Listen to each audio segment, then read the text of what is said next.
Estamos de vuelta aquí en Clave Política a través de Telesur, la señal informativa de América Latina y el Caribe. Ahora seguimos conversando con Ramiro Aguilar, abogado y analista político, además un apasionado de la política y de la literatura, en la cual siempre coincidiremos profundamente, Ramiro. Acabo de pegar una pifia el fin de semana. ¿Por qué? Por el tema de Virgilio Piñera, exactamente. Sí, efectivamente. Es uno de los autores que más he leído también, por Claro, supuesto. y en esta intensidad de escribir, en vez de Virgilio se me fue Vicente. Así que pido públicas Pero bueno, disculpas se corrigió y estamos bien contentos de leer estos artículos y además de retomar a Virgilio Piñera en momentos además que son muy interesantes para América Latina.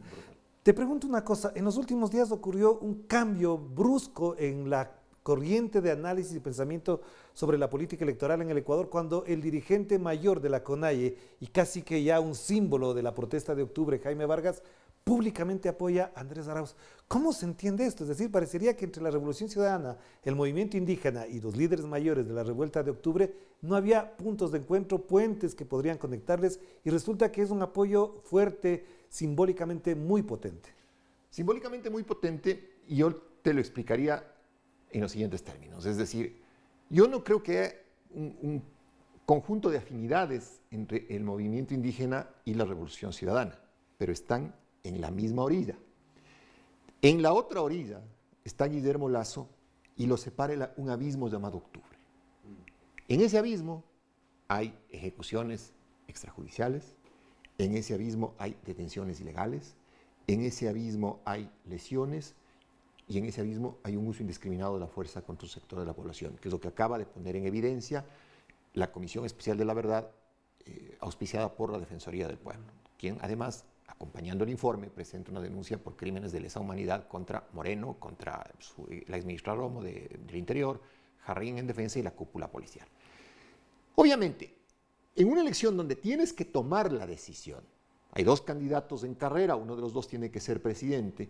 La gran pregunta era, ¿la CONAIE va a tender un puente hacia la otra orilla y va a estrechar la mano de Lasso, o se va a anclar al voto nulo que termina beneficiando a Lasso y se va a pasar por sobre sus muertos? ¿O en su defecto la CONAIE va a mirar a un costado, va a ver a quien está junto a la CONAIE en la misma orilla y le va a decir, oye, hay que enfrentar al oponente, porque el oponente es el responsable de la muerte de octubre, de las muertes, de las pandemias, de la violencia en el país? Pero acaban de expulsar entonces a Jaime Vargas y a Vilma Cedeño por haberse salido de la disciplina partidista de Pachacutic. Sí, claro, pero es que la gran incógnita que se plantea en los próximos años a propósito del relevo generacional que tú mencionas, que será un relevo generacional incluso en la CONAIE, incluso en la dirigencia del movimiento indígena, es qué papel va a jugar Pachacutic en la política ecuatoriana. Ojo, no hablo de la asamblea, sí, hablo de la política ecuatoriana en los próximos años. Yo apostaría, pondría sobre la mesa mi apuesta de que la CONAIE se va a constituir un partido político. Ya despojándose de Pachacutic, que tiene una contaminación de derecha también muy fuerte, y no solamente de derecha, sino que tiene unas afinidades con la embajada americana que son complejas. Y la CONAIE montará un partido político y hará política en el Ecuador. Y me parece a mí también, y esto sí es un poco audaz lo que te voy a decir, que será quien tome el testigo del progresismo después de la Revolución Ciudadana. Y además, frente a eso, un elemento que es clave para que en América Latina también conversemos sobre el asunto es que desde que arrancó la campaña electoral, Andrés Arauz planteó una propuesta muy importante. Yo seré presidente del Estado plurinacional e intercultural. Ni siquiera lo dijo el propio Yacu Pérez, que debía haber sido el mensaje natural, el mensajero natural de esta postura. ¿Esto cómo se entiende en Andrés Arauz y cómo de alguna manera también el señor Jaime Vargas en el fin de semana le dice, usted va a ser presidente del Estado plurinacional? Porque es entender el país, entender el país. El Ecuador políticamente no se entiende sin reconocer la importancia, la gravitación del movimiento indígena en las decisiones políticas nacionales. Y además con justísimo derecho, es decir, los indígenas han caminado siglos para tener una posición política que los representa directamente. Entonces, en ese escenario, un poco complementando lo que me preguntabas antes, si bien Jaime Vargas puede ser expulsado de Pachacutic o de lo que sea, eso no incide al final del día en el comportamiento de la matriz del movimiento indígena que es la CONAIE. Lo que pasó en Guabote, que es una población andina en el Ecuador, que es de donde la más afectada entre sus habitantes por la represión de octubre del 2019. Una población ancestral indígena de mucha historia. Exacto. Y va Guillermo Lasso un poco a reírse en la cara, es decir, como a guapear, ¿no? Muy, muy canchero, a decir, a ver, sonreíamos todos. No, un ratito, señor. O sea, no puedo sonreír con quien mató a mi gente. No puedo sonreír. Aquí, exactamente. aquí Entonces, yo creo que ese acto de Lasso, que fue una apuesta muy alta, una apuesta torpe y muy alta, porque era una apuesta o a que le salga bien o a victimizarse y decir el movimiento indígena es terrorista, es violento. No. Reabrió octubre, que es una herida abierta en el país, menos en la provincia de Pichincha, porque la provincia de Pichincha compró muy rápido el boleto de que el movimiento indígena es un movimiento subversivo y terrorista. Pero además, bien que lo mencionas lo de Guamote, porque ocurre un Viernes Santo y el sábado de gloria aparece Jaime Vargas, y es decir, parecería que esas fuerzas o estaban ocultas o por la falta de visibilidad no se expresaban adecuadamente. Y ahora lo que vemos que prácticamente la propuesta del voto nulo de parte de Yacu Pérez queda anulada, porque se nota que efectivamente en esas provincias y esos sectores ha crecido el voto a favor de Andrés Arauz. Claro, es que votar nulo era votar por Lasso, pues. O sea, independientemente de que las personas pueden anular su voto y es una opción válida y legítima, pero en las condiciones actuales, en la lectura de la política ecuatoriana en este momento, esa posición de Yacu Pérez de hacer una rabieta, mi hijo escribía ayer en Twitter, mi hijo Ramiro Sebastián, y decía, bueno, al final a Arauz lo entiendo, a Lasso lo entiendo, pero Yacu se le subió a la cabeza un poder que nunca tuvo. Esa frase de Ramiro Sebastián es genial. A Yacu se le subió a la cabeza un poder que nunca tuvo. Y desde ese poder que nunca tuvo, llamó al voto nulo en el entendido absolutamente irracional de que el voto nulo iba a superar el 50% de la votación, lo cual en el Ecuador es irreal a morir, porque al ecuatoriano le gusta votar, le gusta empoderarse, le gusta ser mandante de quienes elige. Y para ir cerrando entonces en este tema, ¿cuál es el mayor desafío, cuál es el mayor reto que tendría el próximo presidente del Ecuador, independientemente de cualquiera de los dos?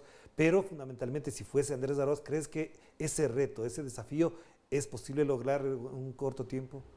Este es el desafío, mi querido Orlando, tender la mano. Pero eso dijo Lenín Moreno.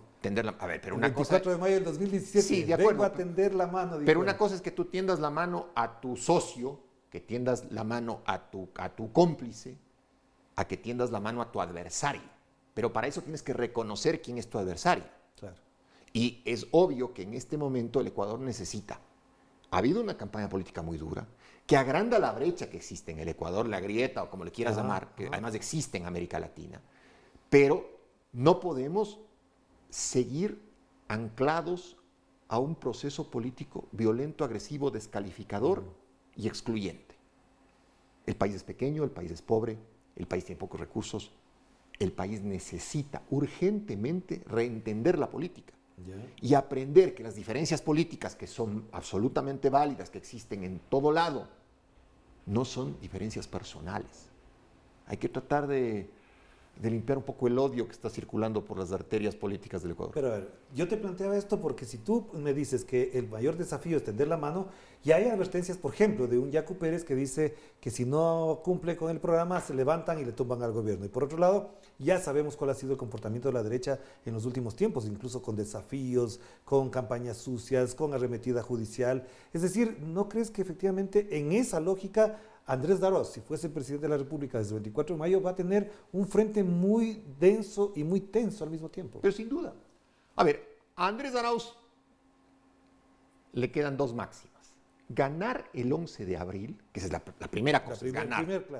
Primero ganar, y ganar inapelablemente, ganar con autoridad, ganar de forma que haya una legitimidad enorme. La segunda, Orlando, es no fracasar. Y lo que no puede darse lujo el gobierno de Andrés Arauz de ganar es tener casos de corrupción que puedan ser utilizados por los medios, por los grandes medios corporativos y por esta gente que se ha dedicado a ser conspiradora a tiempo completo para hacer hiperbolizar el problema al punto de desestabilizar el gobierno. A ver, explico mejor. Casos de corrupción van a haber en el gobierno de Arauz, en el gobierno de Lasso, porque lamentablemente la sociedad ecuatoriana está corrompida. Lo importante es tener alertas tempranas, tener autoridades de control independientes que le alerten al presidente y le digan, presidente, aquí hay un mal funcionario, hay que echarlo y hay que judicializar, pero respetando el debido proceso. Eso hay que hacer, Orlando, porque si no se hace eso, es decir, si uno es de alguna manera contemplativo con los errores, el discurso que te va a venir encima es que hay una reorganización y un reagrupamiento de la corrupción. Entonces, la segunda gran máxima de Andrés Arauz es no fracasar. Y la tercera es no volverse un presidente pulpo.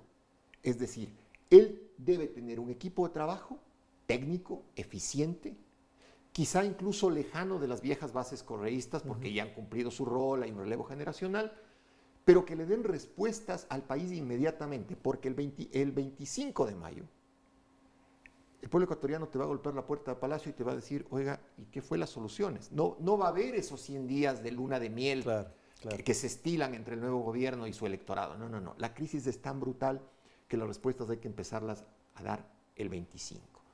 Ganar, no fracasar y no ser un presidente pulpo. Es decir, tener un equipo de trabajo que le ayude a gobernar. ¿Y crees que efectivamente el pueblo ecuatoriano está preparado para afrontar, digamos, la posibilidad de un gobierno que de fracasar se levante de nuevo? El pueblo ecuatoriano. Sí. El pueblo ecuatoriano, sin duda, porque el pueblo ecuatoriano cree en un mito. Y te voy a decir por qué es mito. Cree en el mito de que las revocatorias del mandato se dan en las calles y que los gobiernos caen. Eso es un mito.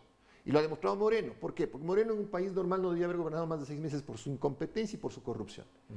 Fallaron los contrapesos, falló la asamblea. Al fallar la asamblea, entonces no tienes quien le diga al presidente, usted es un inepto. Y falló también la libertad de prensa, es decir, la posibilidad de que la ciudadanía se entere de lo que está pasando. Movieron la Cámara de los muertos de octubre, movieron la Cámara de las medidas del Fondo Monetario Internacional, movieron la Cámara de los muertos en la pandemia. Entonces, el ciudadano común, hasta que se da cuenta de que la prensa, gran prensa corporativa, le está engañando, come el discurso y el mensaje de la prensa. Pero en el momento, mi querido Orlando, en el que la prensa te ponga los focos, que es lo que va a pasar en el tema de ganar Arauz y de generar descontento, te pone los focos y los contrapesos, es decir, la asamblea, se activan, es obvio que vas a tener una crisis política. Y así está bien, porque es una crisis, para eso funciona la democracia. Exacto. Cuando no ocurre eso, pasa lo que hemos tenido con Moreno. Ahora, ni de lejos, pero ni de lejos, Andrés Arauz es Lenín Moreno, ni de lejos. Entonces creo que, si bien es un ejercicio interesante el que estamos haciendo de análisis, confío en Andrés y creo que lo hará bien. Muchas gracias, Ramiro. Muy amable por estar con nosotros. Orlando. Siempre será apasionante conversar con Ramiro Aguilar. Por supuesto, el tema da para mucho más, pero tendremos ya oportunidad después del 11 de abril de seguir analizando lo que ocurra en este país. No se olvide, estemos pendientes. Del 11 tendremos una jornada especial para atender elecciones en Ecuador, Perú y también en Bolivia. Nos despedimos. Cuídense mucho, que la pasen bien. Chao, chao.